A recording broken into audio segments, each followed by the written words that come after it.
রাসূল সাল্লাল্লাহু আলাইহি ওয়াসাল্লাম বলছেন, এই ইবলিস শয়তান সপ্ত আকাশ পর্যন্ত ঘুরতে পারত। কি করতে পারত? সপ্ত আকাশ পর্যন্ত উঠতে পারত।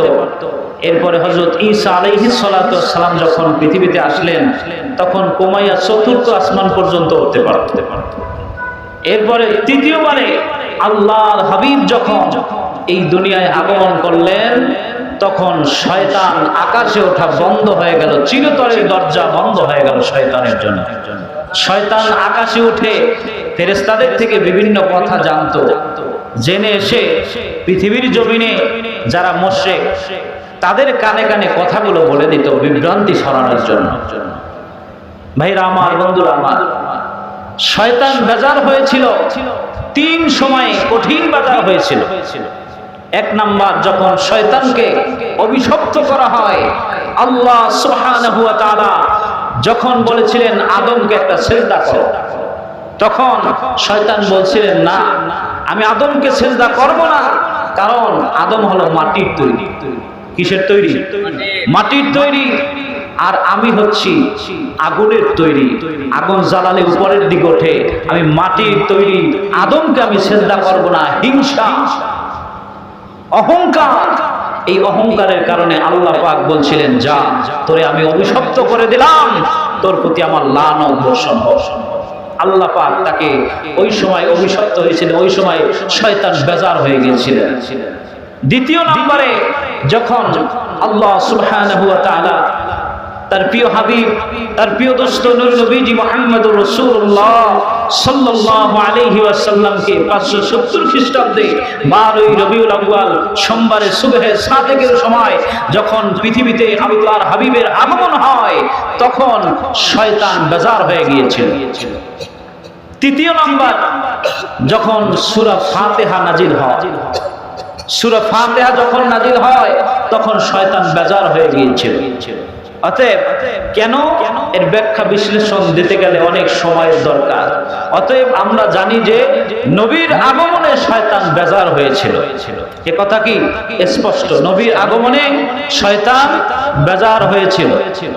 এখন রবিউল আউয়াল মাস যখন আসে, মুহররম মাস যখন আসে, তখন কিন্তু সকলের মনে একটা নবী প্রেম জাগ্রত হয়। রবিউল আউয়াল মাস আসলে, কি বলেন ঠিক কিনা? এতে কোনো সন্দেহ আছে?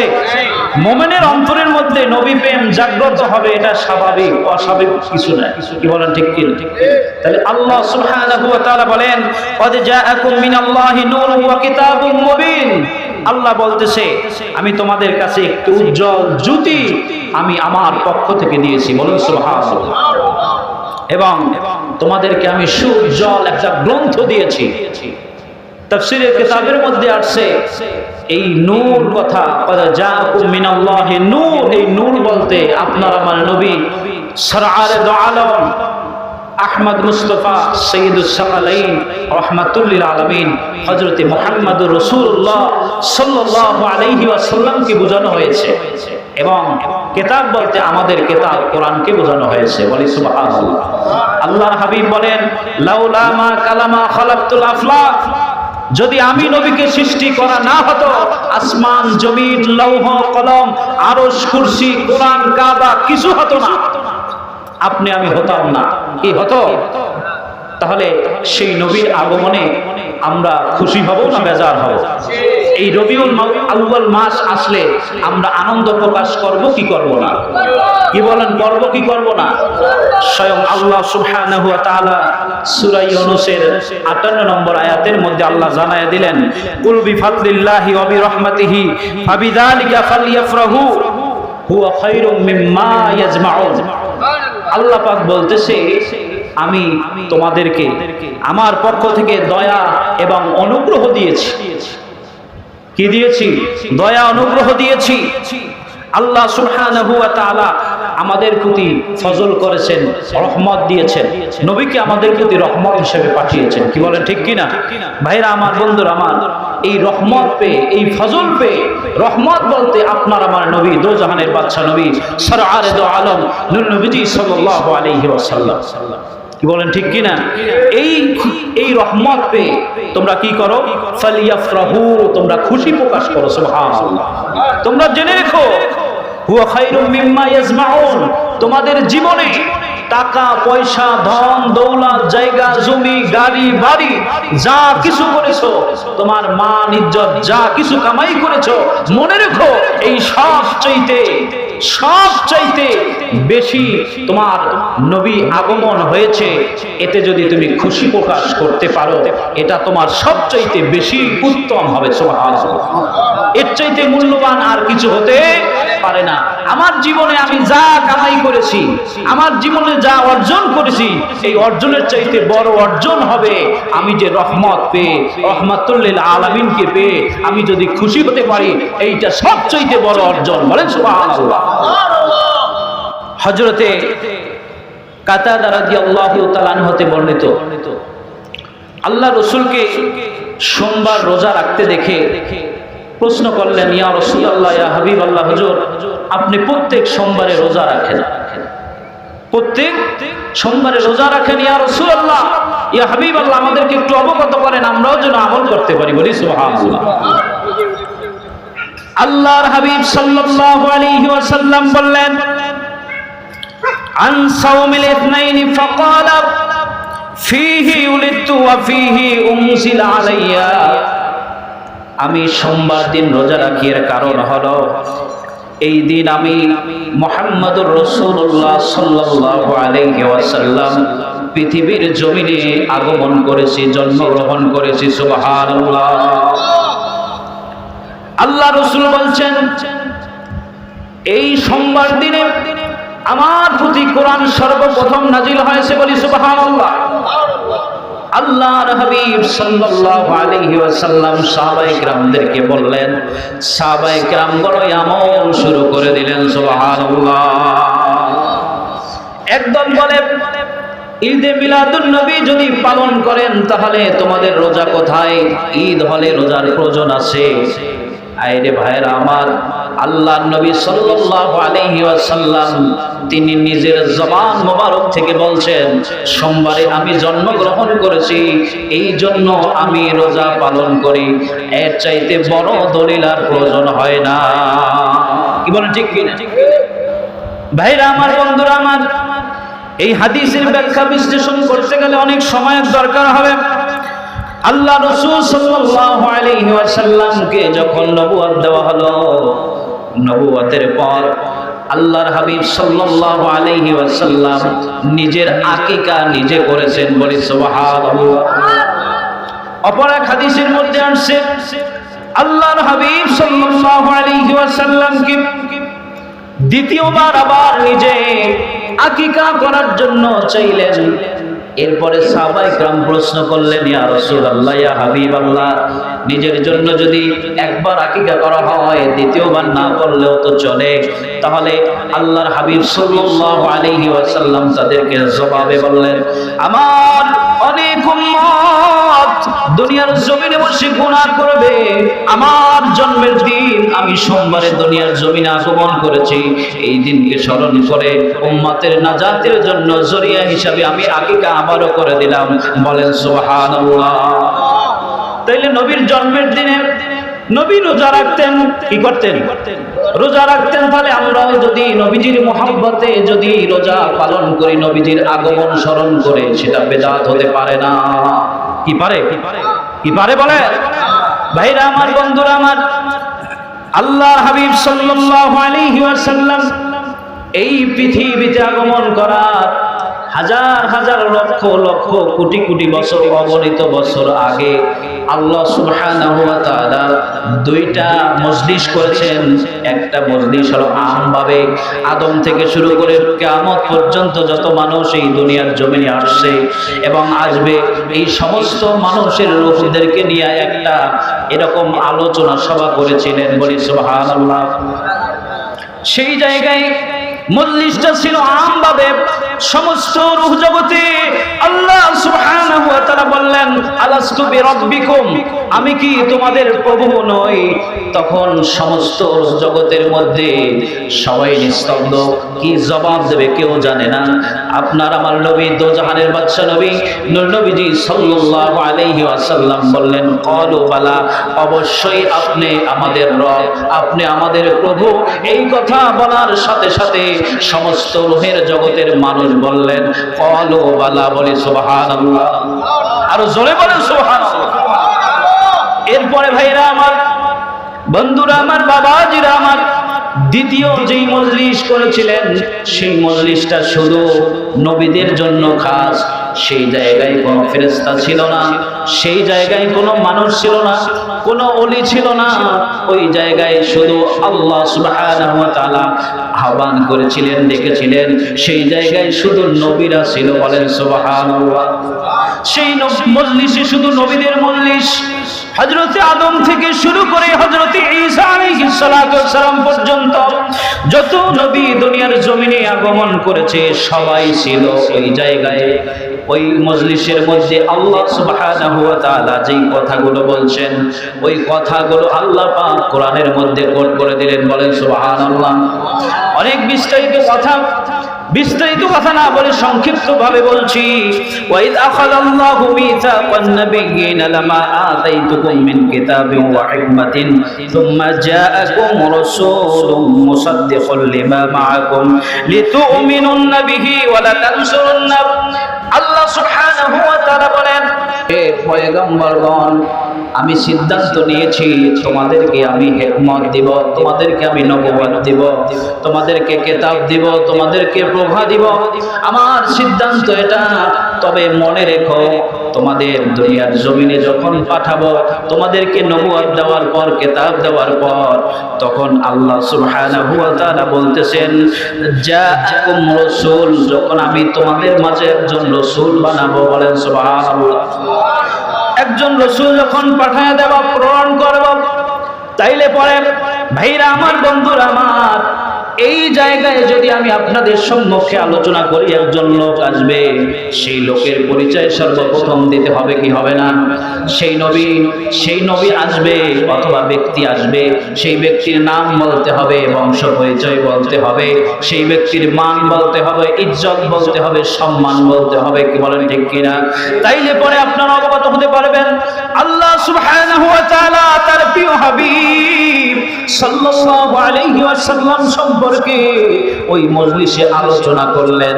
আলোচনা করার পর বললেন, সেই রাসূল যদি তোমরা নবী থাকা অবস্থায়, হে ঈসা, হে মুসা, হে নূহ, হে আদম, এরকম করে সমস্ত নবীদেরকে লক্ষ্য করে আল্লাহ পাক বলছিলেন, আমি যখন তোমাদেরকে নবুয়ত দিব, তোমাদেরকে যখন কিতাব দিব, ওই সময় যদি সুম্মা জাআকুম রাসূল, অথবা যদি রাসূলকে পাঠাই, আমার সেই স্পেশাল গেস্টকে যদি পাঠাই, তাহলে তোমরা কি করবে?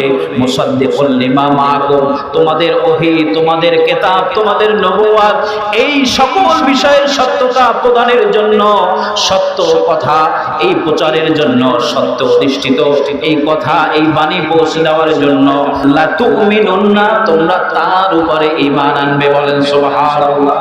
কি করবে? তার উপর ঈমান আনবে।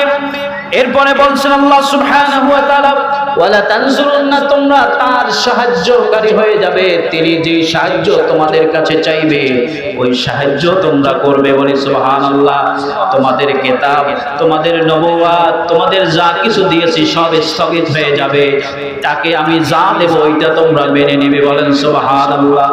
ভাইরা আমার, বন্ধুরা আমার, এই সব কথা বলার পর আল্লাহ সুবহানাহু ওয়া তাআলার কথা শুনলেন। আল্লাহ সুবহানাহু ওয়া তাআলা, আপনি যা কিছু আমাদেরকে দিয়ে দিবেন, যাকে পূরণ করবেন, আপনি যাকে পূরণ করবেন, আমরা তাকে মেনে নিব, বলেন সুবহানাল্লাহ। এই কথার সাথে ওয়াদাবদ্ধ হলেন। এরপরে আল্লাহ সুবহানাহু ওয়া তাআলা তাদের সাথে এই কথা মিলিয়ে আবার বললেন, হে মূসা, হে ঈসা, হে আদম, হে ইব্রাহিম, তোমরা একে অপরের সাক্ষী হয়ে যাও, বলেন সুবহানাল্লাহ। একে অপরের তোমরা সাক্ষী হয়ে যাও। এরপরে বললেন, আমিও তোমাদের সাথে সাক্ষ্য হলাম, বলেন সুবহানাল্লাহ।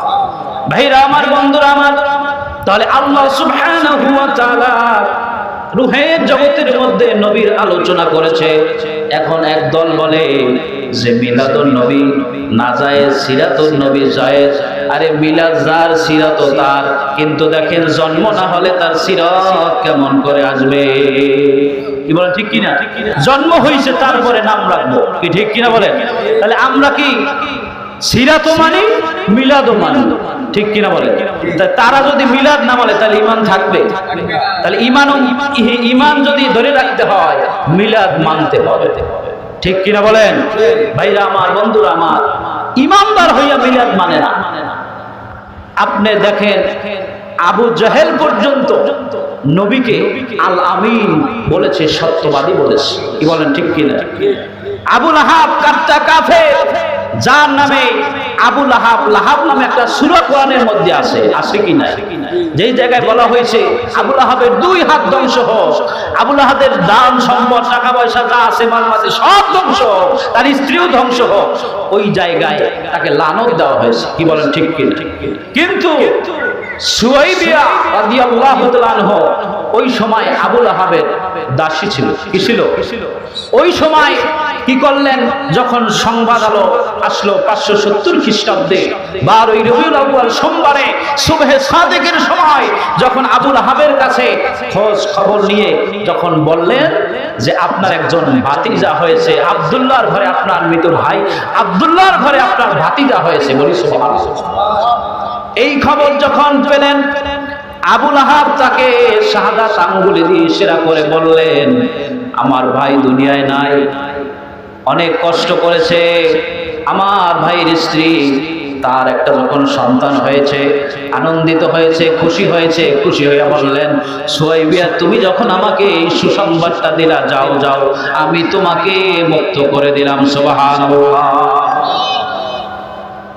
আবু লাহাবের মৃত্যুর পরে এরকম করে একজনের স্বপ্ন দেখলেন তার বন্ধু, দুইজনের কথা জিজ্ঞেস করলেন, আবু লাহাব দুনিয়ায় থাকতে তোমার বড় ইজ্জত ছিল, সম্মান ছিল, তোমার বড় সম্পত্তি ছিল, তোমার সুখ শান্তির অভাব ছিল না, আবু লাহাব মৃত্যুর পরে কবরের মধ্যে কেমন আছো?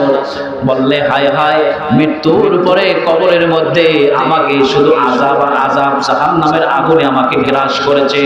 তবে শুনে রাখো হে বন্ধু, শুনে রাখো, যখন সোমবার আসে, সোমবার আসার পর আমাকে শাহাদাত আঙ্গুলটা যখন আমি মুখে দেই, মুখে দেওয়ার পরে আমি মধু পাই, বলেন সুবহানাল্লাহ, মিষ্টি পানি পাই, ওই পানিটা যদি আমার শরীরের মধ্যে প্রবেশ করে, সোমবার দিন আমার কবরের আযাব পরিপূর্ণ হালকা হয়ে যায়। একজন কাফটা কাফের বললেন, তুমি কি কারণে এত মূল্যবান নিয়ামত পাইলা? বললেন, আমার ভাতিজা আকায়ে নামদার তাজদারে মদিনা জনাবে মুহাম্মদুর রাসূলুল্লাহ সাল্লাল্লাহু আলাইহি ওয়াসাল্লামের আগমনের কথা শুনে আমি যখন আমার দাসী সুয়াইবিয়াকে আমি যখন আজাদ করে দিলাম, এই আজাদ করার কারণে আল্লাহ পাক এই জিনিসটা খুশি হইয়া, রাজি হইয়া সোমবার দিন আমার কবরের আযাব হালকা হয়, বলি সুবহানাল্লাহ। ইবনে জাওজি রাহমাতুল্লাহ আলাইহি বলেন, একজন কাফটা কাফির যদি নবীর জন্মে খুশি হইলে কবরের আযাব পর্যন্ত হালকা হয়ে যায়, আর যদি একজন মুমিন মুসলমান নবীর প্রেমে, নবীর ভালোবাসায় যদি জন্মে খুশি হয়, আমার মনে হয় ইবনে জাওজি রাহমাতুল্লাহ আলাইহি বলেন তাকে জান্নাতুল নাঈমে প্রবেশ করানো হবে, সুবহানাল্লাহ। ভাইরা আমার, বন্ধুরা আমার, হযরত আব্দুল্লাহ ইবনে আব্বাস রাদিয়াল্লাহু তাআলা হাদিস কেন বর্ণনা করেন, বুখারী শরীফের হাদিস, সহিহ হাদিস। এই আবু লাহাব যদি কাফটা কাফের হয়েও দাসী একজন মুক্তি করার কারণে যদি খুশি হতে পারে আল্লাহর নবীর আগমনে, তাহলে আপনি আমি ঈমানদার হয়ে পড়ে তাহলে কত কিছু করা দরকার, কি বলেন? সারা মাস নবীজিকে মহব্বত করব, নবীজিকে ভালোবাসবো। কুল ইন কুনতুম তুহিব্বুনাল্লাহ ফাত্তাবিউনি ইউহিব্বুকুমুল্লাহ ওয়া ইয়াগফির লাকুম যুনুবাকুম আল্লাহ সুবহানাহু ওয়া তাআলা বলেন, ও দুনিয়ার মানুষ, তোমরা যদি নবীজি সাল্লাল্লাহু আলাইহি ওয়াসাল্লামকে, আল্লাহ রাসূল সাল্লাল্লাহু আলাইহি ওয়াসাল্লামকে যদি ভালোবাসো, আমি আল্লাহকে ভালোবাসা হয়ে যাবে। সুবহানাল্লাহ। আল্লাহর ভালোবাসা যদি পেতে চাও তাহলে আর কাউকে ভালোবাসার প্রয়োজন নাই। আমি মুহাম্মদ রাসূলুল্লাহ সাল্লাল্লাহু আলাইহি ওয়াসাল্লামকে ভালোবাসো। কি বলেন ঠিক কিনা? লা ইউমিনু আহাদুকুম হাত্তা আকুনা হাব্বা ইলাইয়া মিওয়ালাদিহি ওয়া ওয়ালাদিহি ওয়ান নাসি আজমাইন। আল্লাহর নবী বলতেছেন, ততক্ষণ পর্যন্ত পরিপূর্ণ ঈমানদার হওয়া যাবে না, হতে পারবে না, কোশ্চিনকালেও সম্ভব না, যতক্ষণ না নিজের সন্তান সন্ততি, ধন সম্পদ, টাকা পয়সা যা কিছু আছে, এমনকি নিজের জীবনের চাইতেও নবীকে বেশি ভালো না বাসো, পরিপূর্ণ ঈমানদার হওয়া যাবে না। কি বলেন ঠিক কি না? তাহলে আমার আল্লাহ বলে, কুলিন কুনতুম তুহিব্বুনাল্লাহ, কোন মানুষ যদি আমি আল্লাহর ভালোবাসা পেতে চাও, ফাত্তাবিউনি ইউহিব্বুকুমুল্লাহ, তাহলে কি করো? নবীর ইত্তেবা করো, নবীকে ভালোবাসো, নবীর অনুসরণ করো। কি বলেন ঠিক কিনা? যদি ইত্তেবা করতে পারো, ইয়াগফির লাকুম যুনুবাকুম, তোমাদের জীবনের গুনাহগুলি মাফ করে দেওয়া হবে। কি বলেন ঠিক কিনা? আল্লাহর ভালোবাসা পাইতে হইলে নবীকে ভালোবাসতে হবে।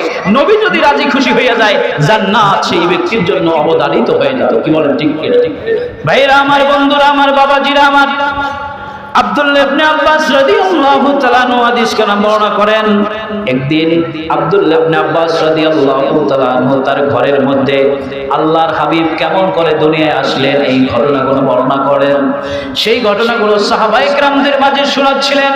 আব্দুল্লাহ ইবনে আব্বাস বলে, ও আমার ভাইরা, শোনো, আল্লাহর হাবিব দুনিয়ার জমিনে এমন এমন করে আসছেন। সোমবার দিন 12 রবিউল আউয়াল সুবহে সাদেকের সময় যখন দুনিয়ার জমিনে আসছেন, তখন আকাশের তারাগুলো মনে হয় জমিনের মধ্যে নেমেছে। বলেন সুবহানাল্লাহ। পৃথিবীর জমিনে যত মূর্তি ছিল সব মূর্তিগুলো মাথা নত করে দিয়েছে। বলেন সুবহানাল্লাহ। ভাইরা আমার, বন্ধুরা আমার, পারস্যের যে প্রাসাদ, ওই প্রাসাদগুলো আল্লাহর হাবিবের জন্মের দিন, আগমনের দিন, ওই দিন এমন আলোকিত হয়েছে। মা আমেনা বলতেছে, আমি আমার সন্তান যেই দিন আমার গর্ভের থেকে দুনিয়ার জমিনে এসেছে, ওই সময় দেখলাম পারস্যের সম্রাটের সাম্রাজ্য পর্যন্ত আলোক উজ্জ্বল হয়ে গেছে। সুবহানাল্লাহ। ভাইরা আমার, বন্ধুরা আমার, এই সব বর্ণনা যখন করলেন আব্দুল্লাহ ইবনে আব্বাস রাদিয়াল্লাহু তাআলা আনহু, এক কথায় নবীজির জীবন বৃত্তান্ত আলোচনা করলেন। নবীজি সাল্লাল্লাহু আলাইহি ওয়াসাল্লাম যেই উটে চড়তেন, ওই উটের খুর নিয়ে আলোচনা করা, ওই উটটা যেই রাস্তা দিয়ে যাইতেন, ওই রাস্তার বালু নিয়ে আলোচনা করা, এবং ওই উষ্টির পোশাক পায়খানা নিয়ে আলোচনা করাও জিক্রুন নবী সাল্লাল্লাহু আলাইহি ওয়াসাল্লামের অন্তর্ভুক্ত। বলে সুবহানাল্লাহ। জিক্রুন নবী বলতে কি বোঝায়? আর জিক্রুল আল্লাহর জিকির এবং জিক্রুন নবীর নবীর জিকির। বলি সুবহানাল্লাহ। আল্লাহর জিকির আমরা করি না? কি বলেন, করি কি করি না? তাহলে আজানে আল্লাহ পাকের নাম আছে, সাথে কি আছে? আমার নবীর নাম আছে। কি বলেন ঠিক কিনা? ভাইরা আমার, বন্ধুরা আমার, আজানে, একামতে, মসজিদে, মাদ্রাসায়, সব জায়গায় যেখানেই যাবেন সেখানেই আমার নবীর নাম আছে। বলি সুবহানাল্লাহ। নবী ছাড়া আমাদের কেউ আখিরাতে তাড়ানোর বান্ধব, যিনি আমাদেরকে সুপারিশ করবেন, ওই নবীজি সাল্লাল্লাহু আলাইহি সাল্লামকে মহব্বত করা, ভালোবাসা আমাদের দরকার আছে কি নাই? কি বিরক্ত হয়ে যাইতেছেন আপনারা?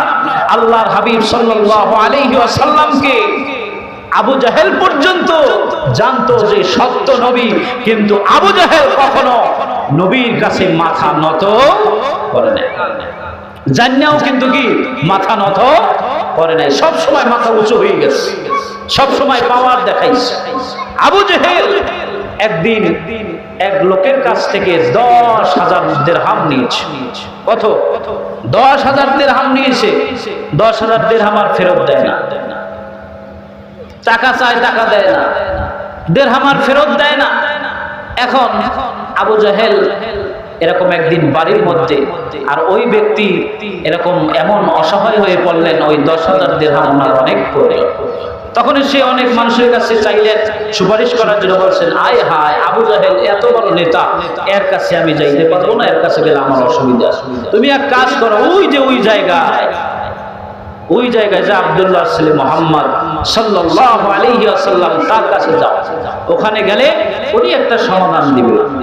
আল্লাহ রাসূলের কাছে এসে বললেন, ইয়া রাসূলুল্লাহ, ইয়া হাবিবাল্লাহ, হুজুর এই অবস্থা, আমি 10,000 দিরহাম আবু জাহেল নিয়েছে, কিন্তু আবু জাহেল আমার পয়সা দেয় না। বল ঠিক আছে, আমার সাথে চলুন।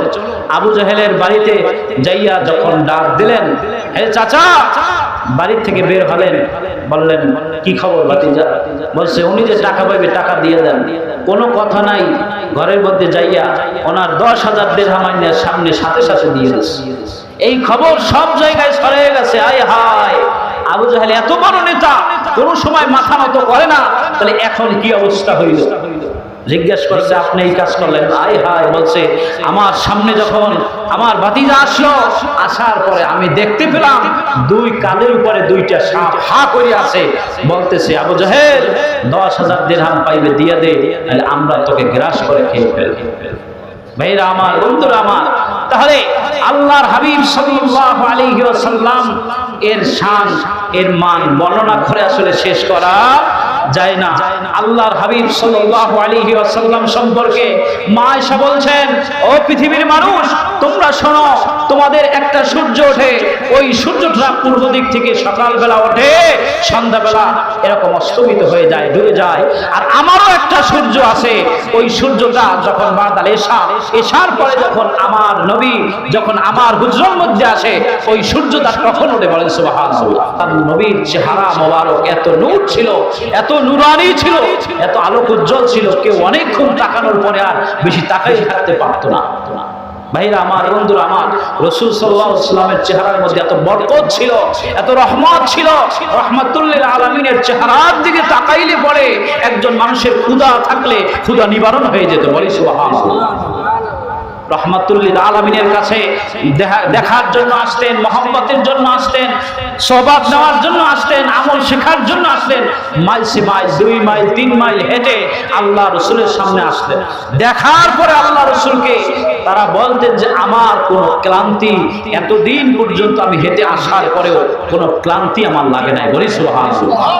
আল্লাহ রাসূল যখন এরকম করে থুথু যখন ফেলতেন মাটিতে, সাহাবায়ে কেরামগণ থুথু নেওয়ার জন্য হাত পাততেন। বলি সুবহানাল্লাহ। আল্লাহ রাসূল যখন পায়খানা করতেন, সেই পায়খানা মোবারক মাটিতে যখন পড়তো, মাটি গ্রাস করে নিয়ে যেত। সুবহানাল্লাহ। এখন বলেন, নবী আমার ভাইয়ের মতো, নবী আমার বাবার মতো, নবী আমার চাচার মতো? বলি নাউজুবিল্লাহ।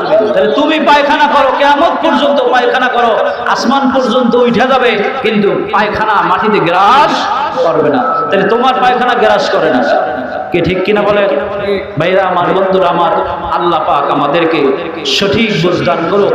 নবীজির প্রতি মহব্বত, ভালোবাসা এই দুনিয়ার জমিন থেকে হাক্কানি রব্বানি একজন পরিপূর্ণ ইমানদার বানাইয়া রাসূলের প্রেম নিয়া যদি আমরা কবরে যেতে পারি।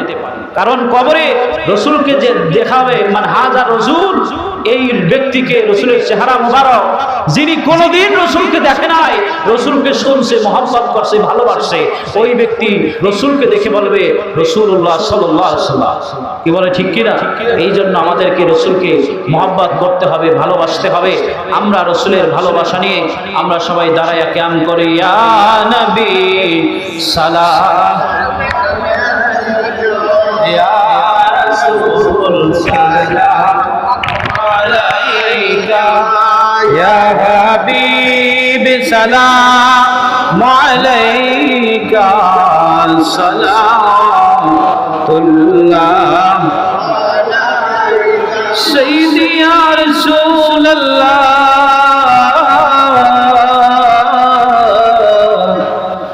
উম্মতের দরদি ইয়া হাবিবাল্লাহ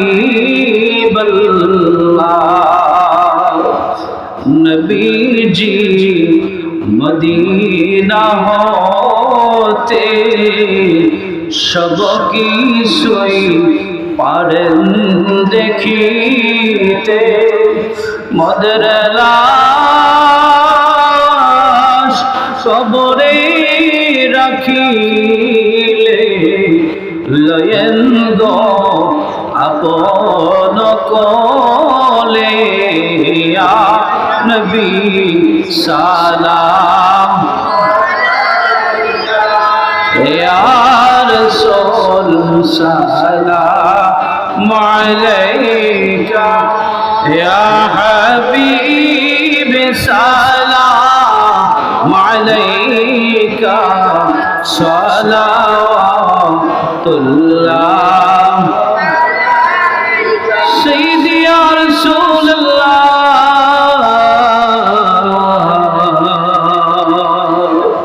وسلم عليك يا حبيب الله মরণে থাকিব একা কবরে থাকিব একা হাসরে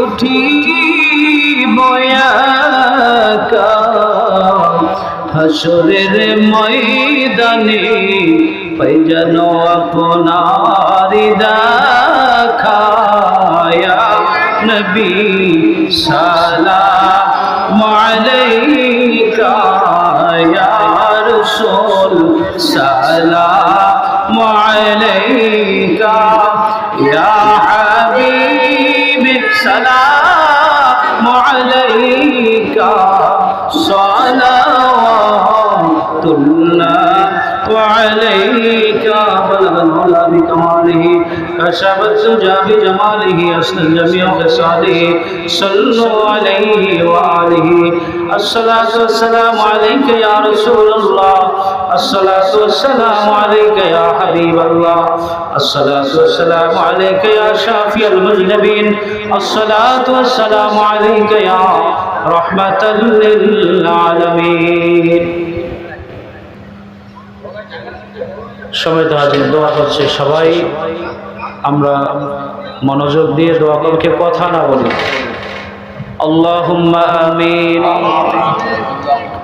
اللهم صل على سيدنا محمد صلاة دائمة مقبولة تؤدي بها عنه حق العظيم ربنا ظلمنا أنفسنا وإن لم تغفر لنا وترحمنا لنكونن من الخاسرين يا رب العالمين মাগরিব থেকে এই পর্যন্ত কোরআন হাদিসের আলোচনা ইয়া আল্লাহ খাস করে এই মজলিসে যা কিছু নেক আমল হয়েছে আল্লাহ এই সমস্ত নেক আমল কবুল আর মঞ্জুর করে না আদিয়া সুট্টুকো সোনার মদিনা সাইয়্যিদুল মুরসালিন শাফিউল মুজনবিন রাহমাতুল লিল আলামিন নবীজি মুহাম্মদুর রাসূলুল্লাহ সাল্লাল্লাহু আলাইহি ওয়াসাল্লামের রূহ মুবারকে বখশিশ করে দিলাম ইয়া আল্লাহ খাস করে হাদিয়া হুজুর আহাল আওলাদ আসহাব খাতুন জান্নাত মা ফাতিমাতুজ জোহরা রাদিয়াল্লাহু তাআলা আনহা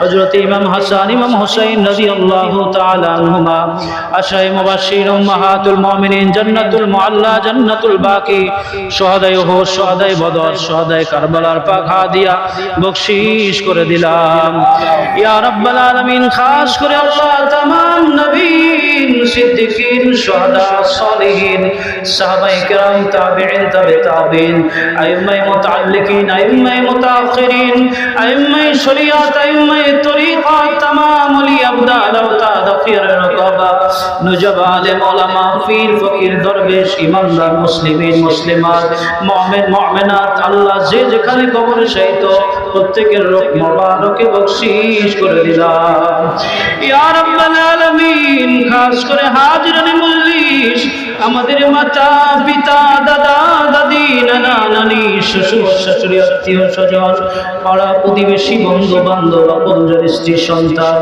আল্লাহ যারা দুনিয়া থেকে বিদায় নিয়ে অন্ধকার কবরে চলে গেছে আল্লাহ সকলের রূহের হাদিয়া বখশিশ করে দিলাম ইয়া রাব্বাল আলামিন খাস করে আল্লাহ সাহেব দাওয়াত ইয়া আল্লাহ খাস করে তার মাতৃকুল পিতৃকুল বংশ কমে আল্লাহ যারা মাই মুরব্বীরা দুনিয়া থেকে বিদায় নিয়া অন্ধকার কবরে চলে গেছে, ইয়া আল্লাহ খাস করে তাদের রূহের হাত দিয়ে বখশিশ করে দিলাম ইয়া রাব্বাল আলামিন। খাস করে আল্লাহ এই বাড়ির মধ্যে আল্লাহ যত মাই মুরব্বীরা দুনিয়া থেকে বিদায় নিয়ে অন্ধকার কবরে চলে গেছে, ইয়া আল্লাহ খাস করে তাদের রূহে বখশিশ করে দিলাম রব্বুল আলামিন। আমরা যারা আপনার শহীদ দরবারে হাত তুলে দিয়েছি, ইয়া আল্লাহ আমাদের প্রত্যেকের হাতগুলো আপনি কবুল করে নাও ইয়া রাব্বুল আলামিন।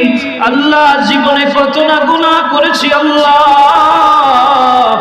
নবী আগমনের মাস ইয়া রাব্বুল আলামিন, নবীজির খাতিরে আমাদের জীবনের সমস্ত গুনাহ খাতাগুলি মাফ করে দাও রব্বুল আলামিন। হাতে আমার গুনাহ, চোখে আমার গুনাহ আল্লাহ, মুখে আমার গুনাহ, সারা শরীর জুড়ে জর্জরিত আল্লাহ রব্বুল আলামিন। আপনি আমাদের গুনাহের দিকে না তাকাইয়া আপনার রহমান নামে উসিলায়, রহিম নামে উসিলায় আমাদের জীবনের সমস্ত গুনাহ খাতাগুলি মাফ করে দাও ইয়া রাব্বুল আলামিন। খাস করে আল্লাহ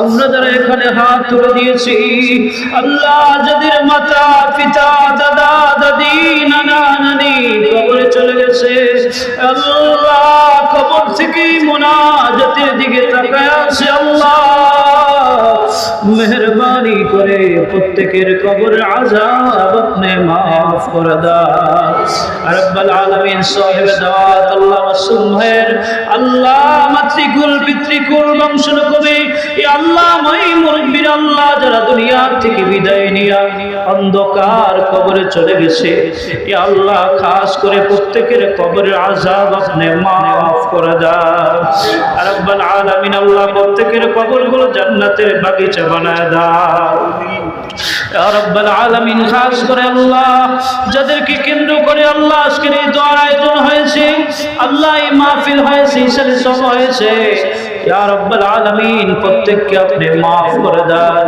আল্লাহ। এই বাড়ির সমস্ত মাই মুরব্বীরা যারা দুনিয়া থেকে বিদায় নিয়া অন্ধকার কবরে চলে গেছে আল্লাহ তাদেরকে মাফ করে দেন রাব্বুল আলামিন। আল্লাহ খাস করে মাসুম ভাইয়ের মাতৃকুল পিতৃকুল শ্বশুরকুল সহ আল্লাহ যত মাই মুরব্বীরা কবরে আছে আল্লাহ প্রত্যেকের কবরগুলো জান্নাতের বাগিচা বানায়া দাও ইয়া রাব্বুল আলামিন। খাস করে আল্লাহ আমরা যারা আপনার শহীদ দরবারে হাত তুলে দিয়েছি আল্লাহ, রাত যত গভীর হয় দুনিয়ার অফিস আদালত সব কিছু বন্ধ হয়ে যায়, তোমার রহমতের দরজাগুলো খুলে দেওয়া হয় ইয়া আল্লাহ। যারা কবর থেকে এই মোনাজাতের দিকে তাকায় বলতেছে ও ছেলে রে, সন্তান রে, দুনিয়ায় রেখে আসা কোন ধন সম্পত্তির ভাগ আমি চাই না, দুনিয়ায় বসে কোলে পিঠে করে মানুষ করেছি, আজকে দুনিয়ায় নাই, কবরে যেই দিন দাফন করে গেলা ওই দিন থেকে আর খবর নিতে পারলা না রব্বুল আলামিন। ওই মায়ের কবর, বাবার কবর, দাদার কবর, দাদির কবর রব্বুল আলামিন যারা এই মুনাজাতের দিকে তাকায় আসে আল্লাহ তাদের সকলের কবরের আযাব আপনি মাফ করে দাও রব্বুল আলামিন। তাদের কবরগুলো জান্নাতের বাগিচা বানায় দাও রব্বুল আলামিন। তাদেরকে জান্নাতের উচ্চ মাকাম জান্নাতুল ফিরদাউস নসিব করে দাও ইয়া রব্বুল আলামিন। খাস করে আল্লাহ মাসুম ভাই আল্লাহ যিনি এই দোয়ার আয়োজন করেছে আল্লাহ তার মনের নেক আশা কবুল করে দাও আল্লাহ। খাস করে আল্লাহ যারা যেই সমস্ত বিপদগ্রস্ত ইয়া রব্বুল আলামিন, খাস করে সমস্ত বিপদ আপদ বালা মুসিবত গুলো দূর করে দাও আল্লাহ। মাসুম ভাই সংসারের মধ্যে বরকত নাজিল করে দেন, আপনার খাস রহমত নাজিল করে দেন। রবিউল আউয়াল মাস নবী আগমনের মাস, রাহমাতুল লিল আলামিনের আগমনের মাস আল্লাহ। এই মাসকে আল্লাহ কেন্দ্র করে দোয়ার আয়োজন করলো আল্লাহ, নবীর রহমত রহমতে আল্লাহ মাসুম ভাইয়ের ঘরকে ভরপুর করে দেন আল্লাহ, তার ব্যবসা বাণিজ্যের মধ্যে বরকত দান করে দেন আল্লাহ, যারা অসুস্থ আছে শিফায়ে কামিল দান করে দেন রব্বুল আলামিন। এখানে অনেকেই উপস্থিত আছে আল্লাহ, নাম বলতে গেলে অনেক আল্লাহ, খাস করে যারা অসুস্থ আছে মেহেরবানি করে প্রত্যেককে আল্লাহ শিফা দান করে দেন রব্বুল আলামিন। প্রত্যেকের উপর আপনার খাস রহমত নাজিল করে দেন আল্লাহ। যে যেই নেক আশা নিয়ে হাত তুলছে কবুল করে নেন আল্লাহ, যার যেই হাজত আছে আল্লাহ হাজতগুলো পুরা করে দেন আল্লাহ, যে যেই সমস্যার মধ্যে আছে আল্লাহ সমাধান করে দেন রব্বুল আলামিন। আল্লাহ, খাস করে আমাদেরকে রাসূল সাল্লাল্লাহু আলাইহি ওয়াসাল্লামের রওজা মোবারক জিয়ারত করার সুযোগ করে দেন আল্লাহ, রাসূলের প্রতি বেশি বেশি দুরূদ ও সালাম পেশ করার তৌফিক দান করে দেন ইয়া রাব্বুল আলামিন। খাস করে আল্লাহ, আজকে যে তবারক আল্লাহ ব্যবস্থা করা হয়েছে এই তবারকের মধ্যে আল্লাহ আপনার বারাকা নাজিল করে দেন ইয়া রাব্বুল আলামিন। আল্লাহ, যারা হাত তুলে দিয়েছে আল্লাহ, জানি না বন্দির মালাকুল মউত এসে উপস্থিত হয়ে যায়, মালাকুল মউত আসার আগে আল্লাহ আমাদেরকে নবীজির তোফায়েলে নিষ্পাপ হিসাবে কবুল আর মঞ্জুর করে দেন। মা বোন যারা হাত তুলছে আল্লাহ, তাদের দোয়া মোনাজাত কবুল করে নেন আল্লাহ, তাদের সমস্ত দোয়া মোনাজাত কবুল করে নেন আল্লাহ। খাস করে মা বোনদেরকে পর্দা নিশি করে দেন রব্বুল আলামিন, তাদেরকে নামাজি বানায় দেন। ওয়া সাল্লাল্লাহু তাআলা আলা খায়রি খালকিহি নূর আরশিহি মুহাম্মাদি ওয়া আলিহি ওয়া আসহাবিহি আজমাইন ওয়া জাল আখির কালামিনা ইনদাল মাউত লা ইলাহা ইল্লাল্লাহু মুহাম্মাদুর রাসূলুল্লাহ।